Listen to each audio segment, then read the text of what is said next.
What's going on, everybody? Welcome to the channel. My name is Trey.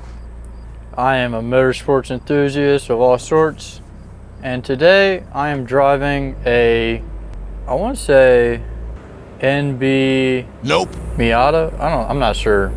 I can't remember off the top of my head. I think NB is wrong though. It's a third generation Miata. Today I am driving a third generation Miata for the first time. So if you like this video, please be sure to hit the like button at the end of the video. Let me know in the comments what you guys think about Miatas, honestly. If you've ever driven one or know somebody that has one, or are you interested in buying one, and if this video helped you buy one, because Miatas are fun.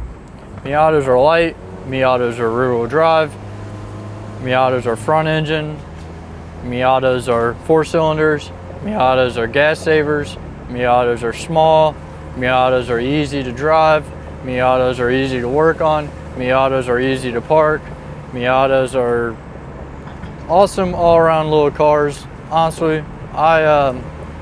if you don't have a family, it's probably the car for you. So, with that being said, let's get into the video.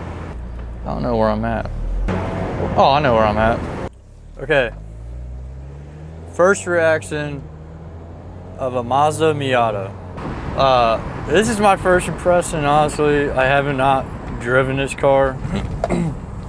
Unfortunately, I have motorcycle wheels and tires in the passenger seat, so I cannot drive it to the extent that I want without them falling over on me, but I can still drive it pretty decent.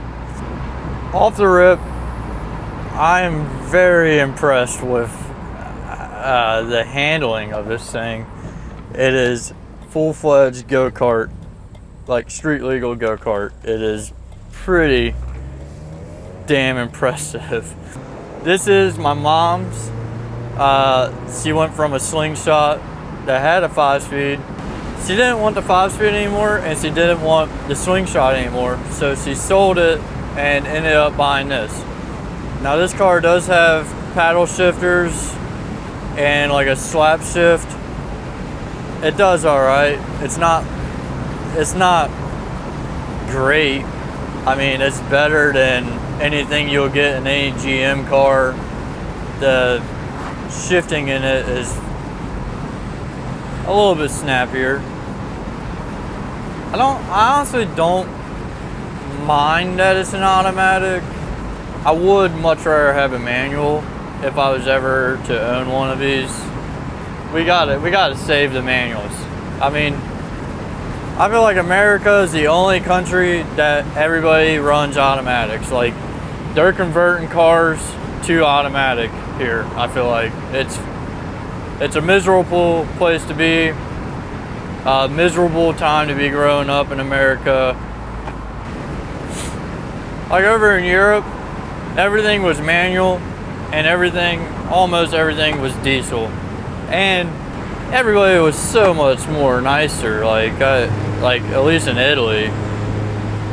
But there was like these little sports cars running around everywhere, and that's cool. Anyways, my mom, she sold her slingshot, which it was a fun car, but the problem with slingshots are being 3 wheels, you couldn't dodge potholes. The car had no roof. Like, you can get a custom roof for them, an enclosure, but basically if you were to be stuck out in the weather in them, you're basically screwed. Being stuck in the rain in a convertible car or a car with no roof is a lot worse than being stuck in the rain on a motorcycle. I'm just telling you from my personal experience. So Miata is known for its handling, more so than it's known for. This definitely delivers. This car literally handles like a little go-kart.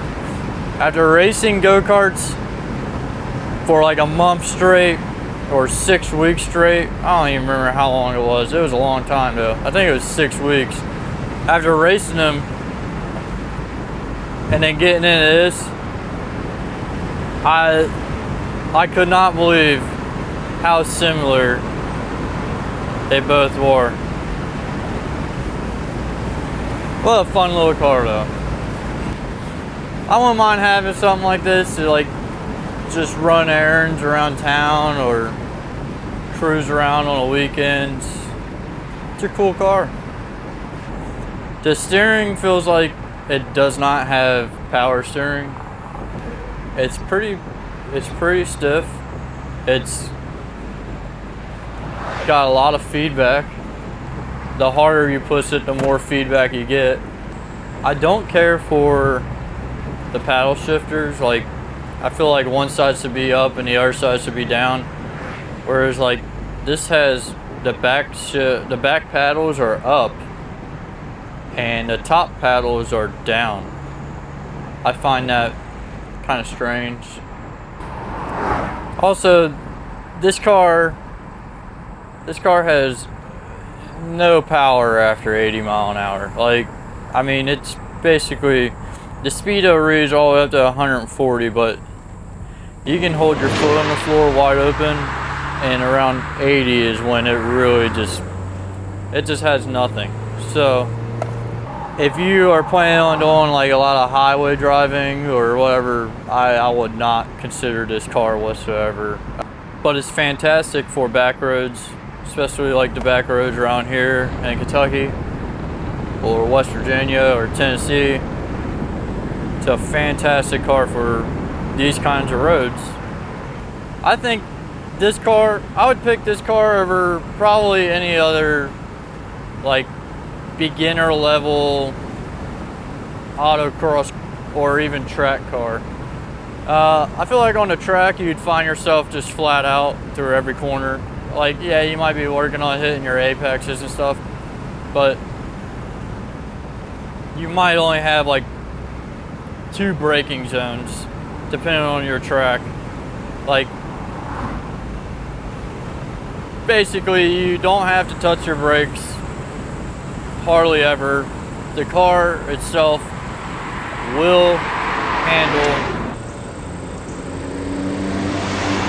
like, it will handle above your comfort zone starting out. I feel like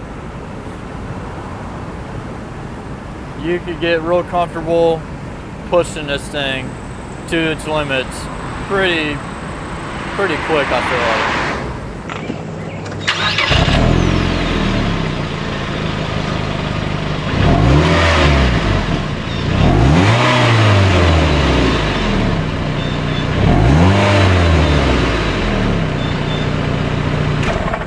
So, I've driven a first generation, which I believe is an ND or NB. I've driven a 4th generation, and this is my first time driving 3rd generation. That's only one more generation that I need to knock out. And I don't think I know anybody that owns one. So far, my favorite generation of Miata that I have driven has been the 1st generation. Mainly because it had a quick shifter, had lowering springs. It was slightly modified exhaust system. This is bone stock, automatic. The 4th generation was bone stock. It was actually a rental car. It was automatic too. Paddle shifters. They had them fixed though. The paddle shifters were done the right way, whereas the paddle shifters in here are not done the right way. As far as cabin room goes, they feel about the same. The 1st generation felt a little bit tighter, I would say. It feels like there's a little bit more leg room in this one. Also, the seats in this one are a lot more comfy. The ride's a little bit comfier. Both this generation and the latest generation are pretty comfy, and they don't sacrifice the handling either. So, windows up, top down, a little bit of a draft, nothing too crazy. That was 60 mile an hour. The wind flow in here isn't bad at all, honestly. I don't know if you guys can tell on the mic or not, but I have no complaints whatsoever about the wind flow in this car. AC's on, of course. It's not that hot of a day, but the sun is baking, so I'd say it'd be pretty uncomfortable anything above 85, 88 degrees. I'd probably have to top up with the AC on. This thing's just a little back road monster, little back road destroyer. The fucking turning of this car is unbelievable. The fact that they basically mimicked a go-kart is phenomenal. I love it. Although the paddle shifters are wrong, they are pretty responsive. What a lovely car to drive fast.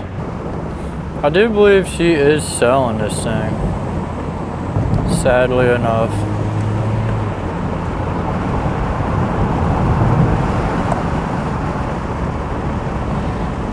Because this truly is a wonderful little car. So on the channel we have a KTM 390 Duke, and it reminds me a lot of this car because you really have to use the momentum that you gain. They are momentum vehicles for sure. The KTM, I feel like, is a lot quicker than this, but it does die out around 80, just like this thing does. Where they really shine at is in the corners. They're light, nimble. Both of them are very easy to drive fast in the tight corner section, or I like to call them rhythm sections, because ideally when you get into the corners you want like a good rhythm. You want smooth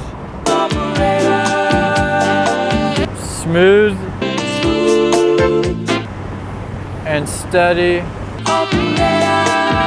is key.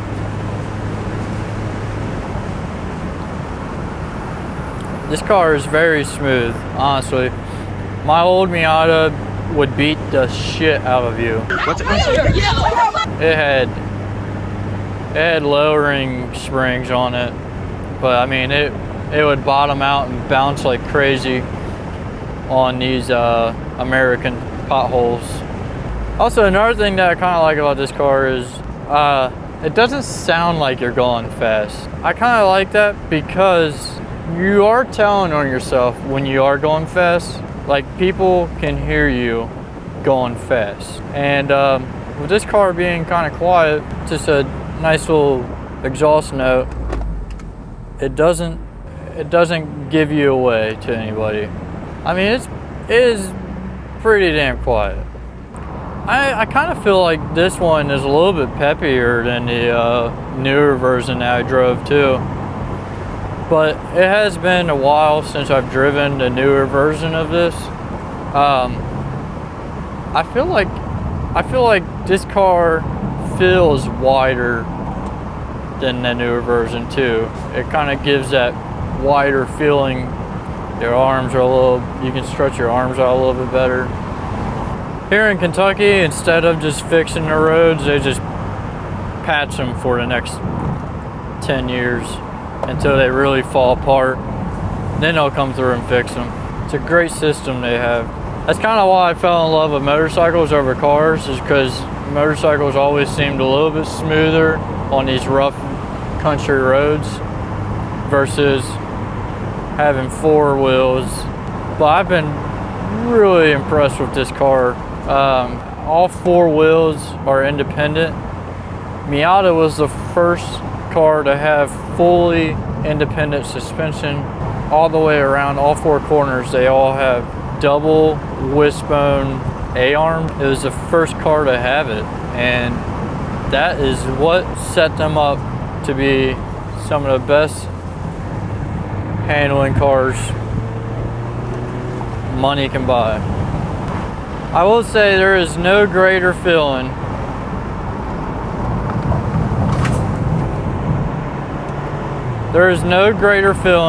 than absolutely walking another sports car and a car with half the power, at least on a back road. You know, like when I leave leader bikes on the 390, I get the biggest kick out of it, like a little child. That's it for this video. Thank you all for watching. Make sure you hit that like button, comment below, tell me what you think about the Miata.